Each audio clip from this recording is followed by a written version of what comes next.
നിങ്ങളുടെ പ്രശ്നങ്ങൾ എന്താണെന്ന് അറിയാത്തയാളൊന്നുമല്ല ഒരു മുഖ്യമന്ത്രി. നിങ്ങളെ വിളിച്ച് ചർച്ച ചെയ്താൽ നിങ്ങളുടെ സമരം വിജയിക്കുമെന്നുള്ള ആ ഒരു തെറ്റായ ധാരണയാണ് അദ്ദേഹത്തിനുള്ളത്. ഒരു പിടിവാശിയാണ് മുഖ്യമന്ത്രിക്കുള്ളത്. ആ പിടിവാശിയാണ് ഈ സമരം 208ാമത്തെ ദിവസവും ഇവിടെ തുടർന്നുകൊണ്ടിരിക്കുന്നത് എന്നതാണ് വസ്തുത. അത് ഇതിവിടെ നമ്മൾ ഉമ്മൻചാണ്ടി ട്രസ്റ്റിൻ്റെ പേരിലാണ് ഇന്നിവിടുത്തെ ഈ പരിപാടി. ആര് വന്നാലും അവരോട് സംസാരിക്കുന്ന, അവരുടെ പ്രശ്നങ്ങൾ പരിഹരിക്കുന്ന, അവരോടൊപ്പം നിൽക്കുന്ന ഒരു മുഖ്യമന്ത്രി ഉണ്ടായിരുന്നു ശ്രീ ഉമ്മൻചാണ്ടി. അതുപോലെയുള്ള ആളുകളാണ് നമ്മുടെ നാടിന് ആവശ്യം.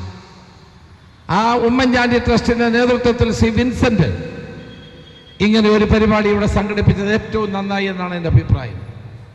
കാരണം നിങ്ങൾ കുടുംബമുള്ളവരാണ്, കുട്ടികളുള്ളവരാണ്, വീട്ടിൽ നിങ്ങൾക്ക് മാതാപിതാക്കളുള്ളവരാണ്.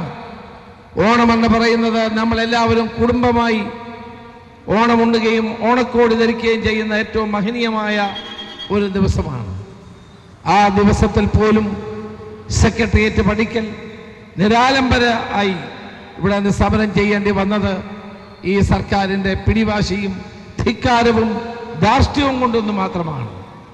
ഇതിനൊക്കെ പ്രതികാരം കേരളത്തിലെ ജനങ്ങൾ ചോദിക്കും എന്ന കാര്യത്തിൽ സംശയമില്ല.